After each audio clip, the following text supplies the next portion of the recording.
Ce shiur est dédié pour l'élévation de l'âme, les Ilou Neshama de Yaakov Ben Aziza, de Chon Lebracha, de mémoire bénie. On a vu ce Shabbat, dans la paracha, à la fin de la paracha, il y a paracha Tzitzit.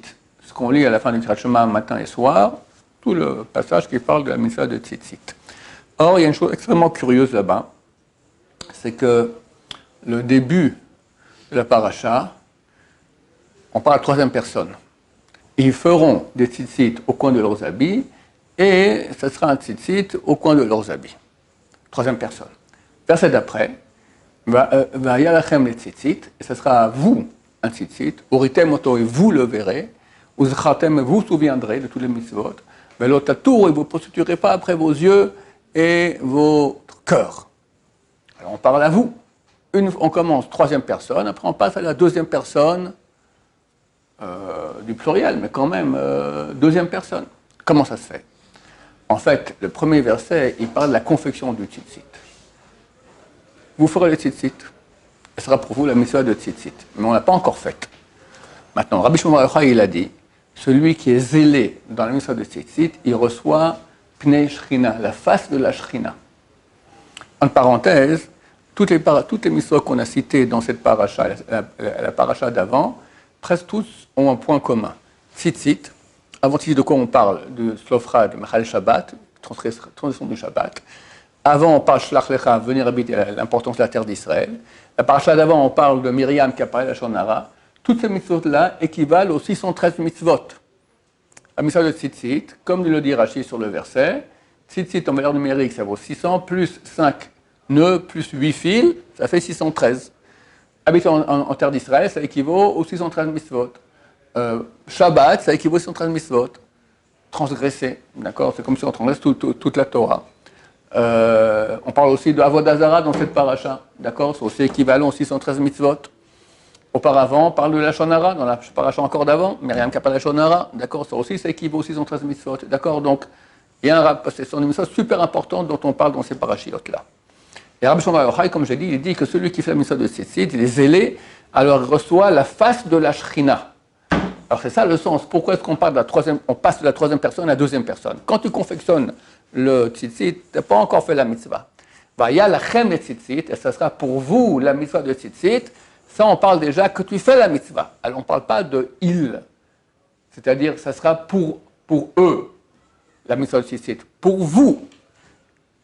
Quand la Torah dit il, c'est que tu es éloigné de Dieu. Quand Dieu dit maintenant, ça sera pour vous la mitzvah, c'est-à-dire vous le verrez, et vous vous souviendrez des mitzvot, et vous, et vous, et vous, et vous, ça prouve que Dieu, il est proche. Donc c'est pour ça qu'il y a un passage entre les deux versets, avant qu'on pratique la mitzvah et après qu'on pratique la mitzvah. Maintenant, il y a un truc similaire aussi dans la Hamida. Dans la Hamida, alors on parle à Dieu aussi, à lui directement, à la deuxième personne du singulier. Mais chaque bracha, elle finit par Baruch Ata Hashem, Magen Avraham, première, qui protège Avraham. Pas tu protèges Avraham. Béni sois-tu Hashem, c'est la troisième personne, qui protège Avraham.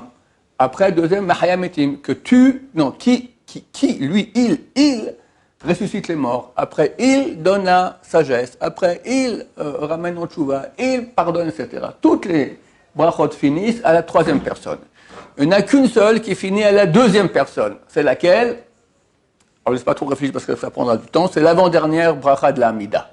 Baruch ata Hashem, atov shimcha, est bon ton nom, ou le chan el odot, et à toi il est bon de remercier. Et la dernière, un varas amod basham, de nous on parle à la troisième personne. Qu'est-ce qu'elle a cette bracha de tellement extraordinaire qu'elle est passée à la deuxième? Il y avait un roi du peuple d'Israël qui était extrêmement saint. Peut-être le roi le plus saint qu'a connu le peuple d'Israël avec le roi David et le roi Shlomo. Il s'appelait Chizkiyahu. Je crois qu'en français il l'appelle Édéchias ou quelque chose comme ça. Je ne sais pas pourquoi ils n'ont jamais traduit intelligemment le nom des gens, d'accord? Chizkiyahu était un roi extrêmement grand. À l'époque, ils ont vérifié, depuis le nord du pays jusqu'au sud du pays, il n'y avait pas un enfant de 3 ans qui ne connaissait pas bien toutes les lois de Touma et Tahara. Tahara, il n'y a aucune personne aujourd'hui qui les connaît bien. D'accord? Tellement c'est compliqué, c'est des trucs de folie. À l'époque, il y avait une étude de Torah extraordinaire. Et il est tombé malade. Et le prophète Yeshayahu, Isaïe, est venu le voir et lui a dit, fais ton testament parce que tu vas mourir et tu ne vivras pas.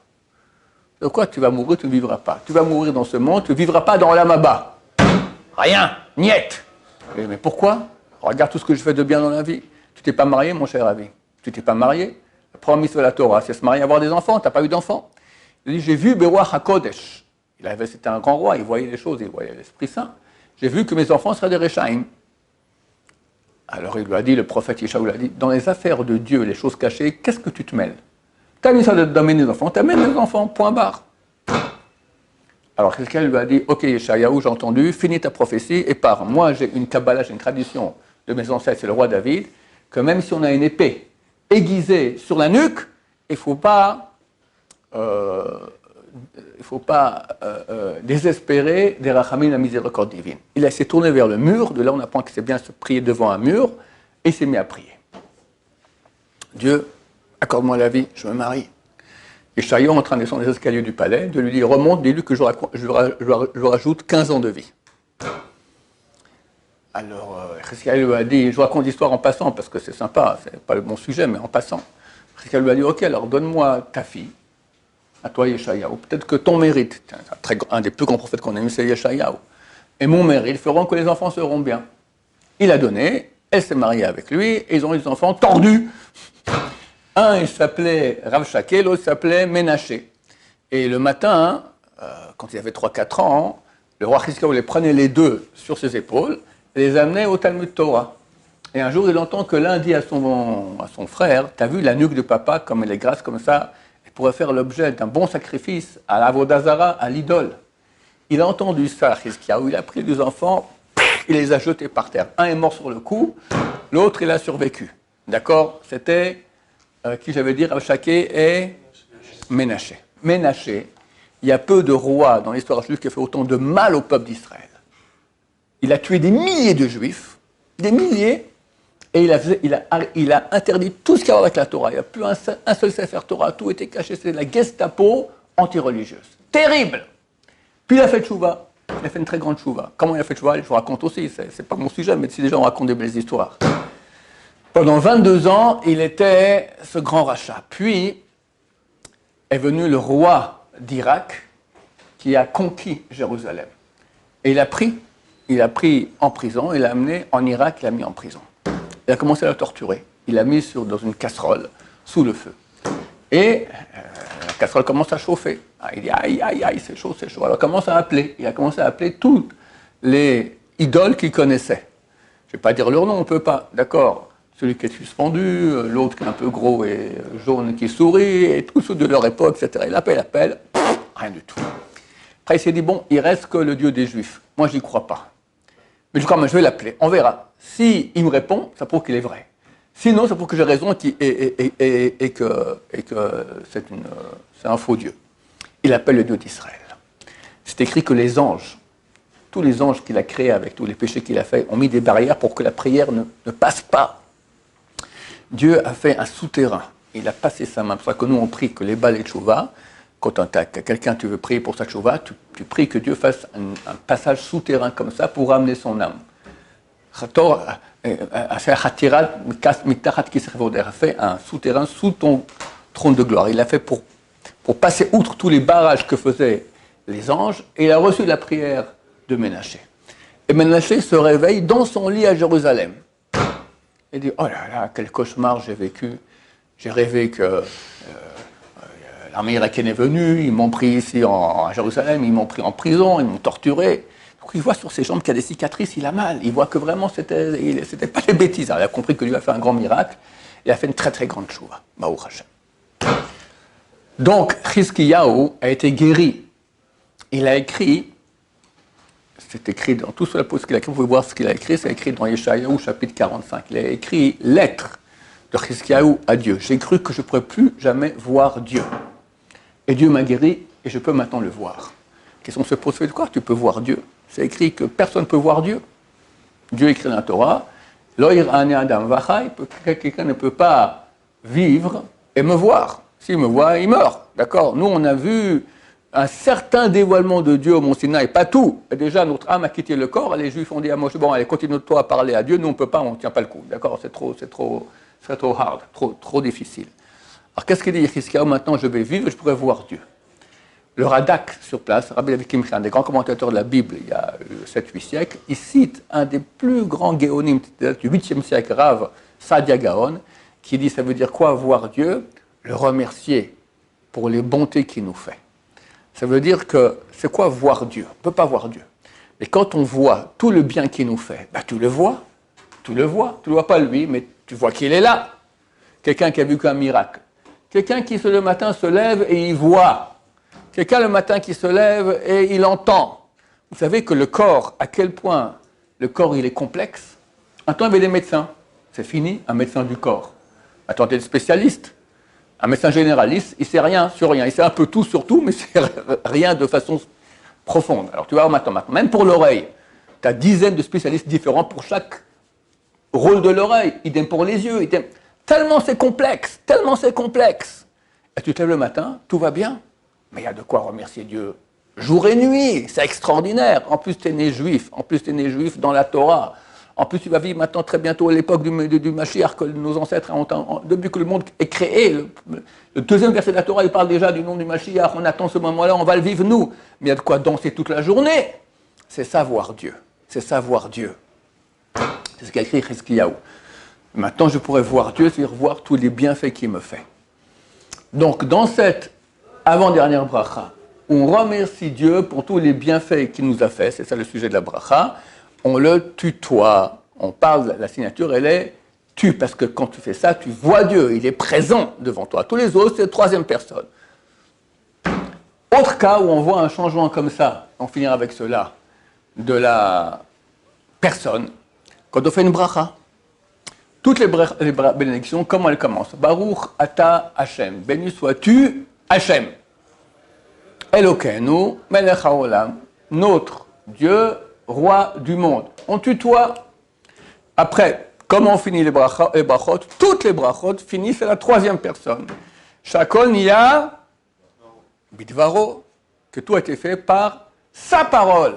Tu aurais dû dire Shakol niya bidvarcha, par ta parole. Hamotzi lechem min haaretz, qui sort le pain de la terre? Que tu sors le pain de la terre. Qui crée le fruit de l'arbre, qui crée le fruit de la terre, qui crée le fruit de la vigne. Toutes les brachot, on commence deuxième personne, on finit troisième personne. Qu'est-ce que c'est ça? Du point de vue syntaxe grammatical, erreur, faux.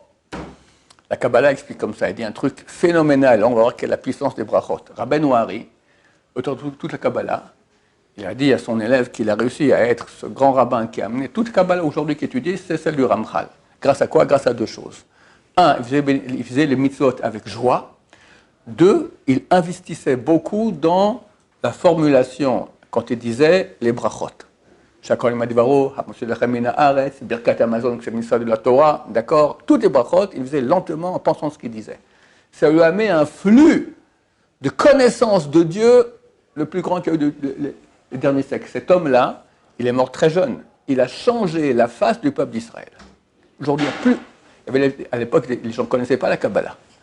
Et quand il est arrivé, les gens ont remis en doute. Aujourd'hui, c'est fini. Tu n'as pas un rabbin qui remet en cause la valeur de la Kabbalah. Parce qu'on voit que ça marche, d'accord? C'est des secrets énormes, fantastiques.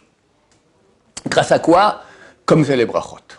Il explique pourquoi est-ce qu'on passe de la deuxième personne à la troisième personne. Il dit que quand tu fais la bracha, bah, tu t'adresses à Dieu. Baruch ata Hashem. Il y a une présence divine qui est là. Tu t'adresses à elle. Maintenant, par la bracha, tu fais une action tellement grande que tu fais monter les mondes supérieurs. Alors la présence divine qui est là, tric, elle monte en haut pour aller faire amener des grandes lumières. Alors tu ne peux pas continuer à parler à la deuxième personne, il n'y a plus rien, elle n'est pas là. Donc tu finis à la troisième personne qui est montée là-haut. Voilà Bezrat Hashem. Donc ça nous encourage à beaucoup de choses. Un, à remercier Dieu pour tous les bienfaits qu'il nous fait. Et la liste, elle est interminable. Il y a des gens qui sont tristes, des gens qui sont déprimés, des gens pour qui la vie elle est dure. Mais s'ils commencent à regarder, il n'y a personne aujourd'hui qui n'a pas de problème. Mais il faut s'habituer à regarder la moitié du verre qui est pleine, pas qui est vide. Si tu regardes le vide et tu t'attends que ce n'est pas normal que ce soit pas entièrement plein, c'est pas normal que ce soit entièrement plein. Aujourd'hui, tout le monde souffre. Mais regarde maintenant combien de choses vont bien chez toi. Ton estomac fonctionne bien, Baruch Hashem, tu digères, tu vas aux toilettes, tu parles, tu dors. Rien qu'un nouveau physique. Après, Baruch Hashem, il y en a qui se marient et qui n'ont pas encore divorcé, c'est déjà pas mal. Et il y en a qui ont des enfants, il y en a qui n'ont pas d'enfants non plus, d'accord? Il y a tellement de choses pour lesquelles tu peux remercier Dieu à chaque moment. Ne serait-ce, comme j'ai dit auparavant, qu'on est né juif et qu'on a connaissance de Dieu, on peut étudier sa Torah. Vous savez quoi la Torah? Dans le premier des 10 commandements, le premier mot c'est Anochi, c'est je suis. Normalement on dit Ani. Pourquoi c'est écrit Anochi? La Gemara dans le traité Shabbat, page 104, elle dit Anochi, ce sont les initiales de 4 mots en araméen. Ana, Nafshik, Tavit et Havit. Moi, mon âme, je l'ai écrite, je l'ai donnée. Dieu dit qu'il a écrit son âme et nous l'a donnée. C'est ça la Torah. Le Nefesh HaChaim, il écrit que lorsqu'on fait une mitzvah, on habille la Shrina, on habille la présence divine.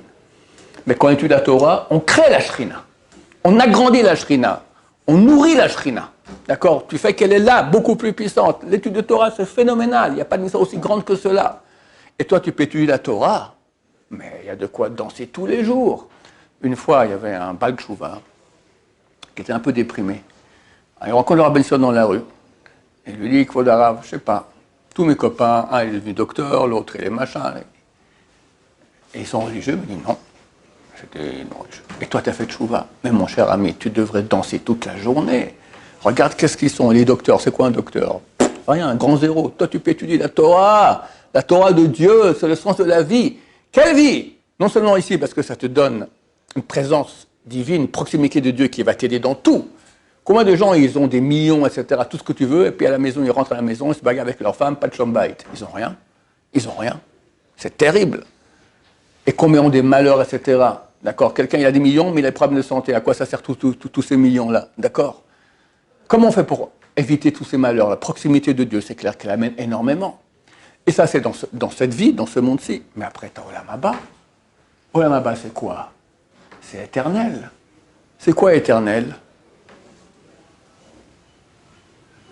On ne peut pas imaginer c'est quoi éternel. Tous ont fait un peu de maths. Vous savez que 1 milliard de milliards de milliards par rapport à l'infini, combien ça vaut? Benjamin, c'est 0 ou ça tend à 0? 1 milliard de milliards de milliards par rapport à l'infini. 0. Même pas ça tend à 0, c'est 0. Une fois, j'ai expliqué ça à une de mes filles qui aujourd'hui, elle va avoir 25 ans, elle avait 15 ans à l'époque. Je lui explique que ce monde-ci que nous avons, c'est 0. Ouais, ma base, c'est infini. Mais papa, c'est pas 0. Il dit que c'est très, très, très, très petit, mais c'est pas 0. Tu manges un bonbon, c'est bon. D'accord?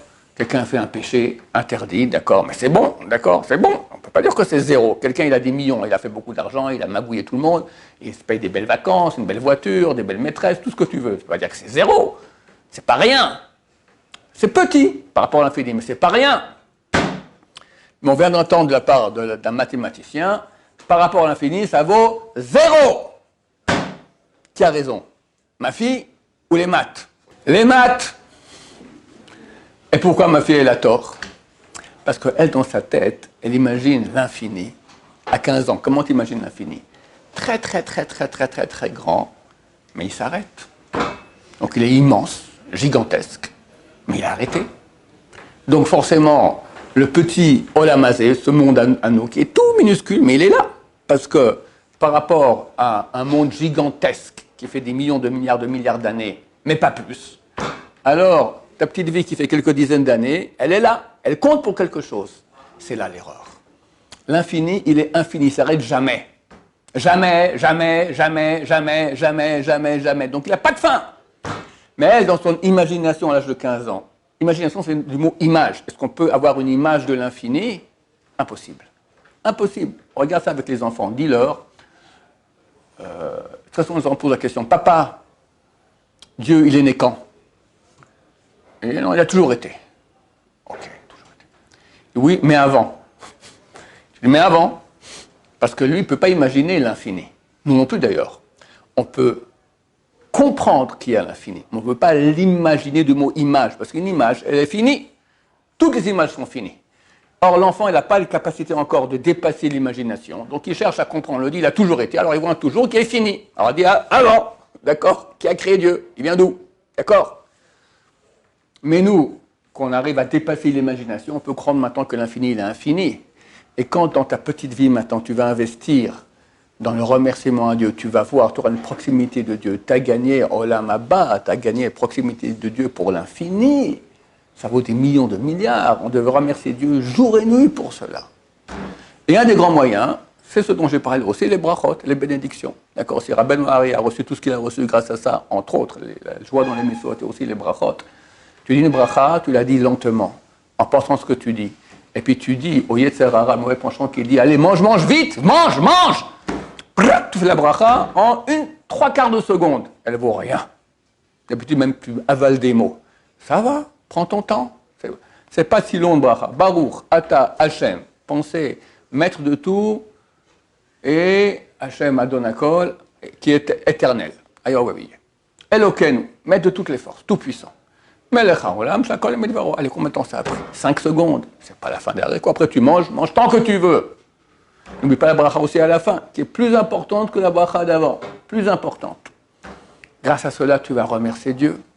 On doit faire 100 brachot par jour. C'est 100 occasions par jour de parler à Dieu à la deuxième personne et faire monter sa présence en haut et faire des très grandes actions spirituelles. Donc, allons, faisons cela. D'accord? Ce sont les deux grands enseignements qu'on a appris de cela.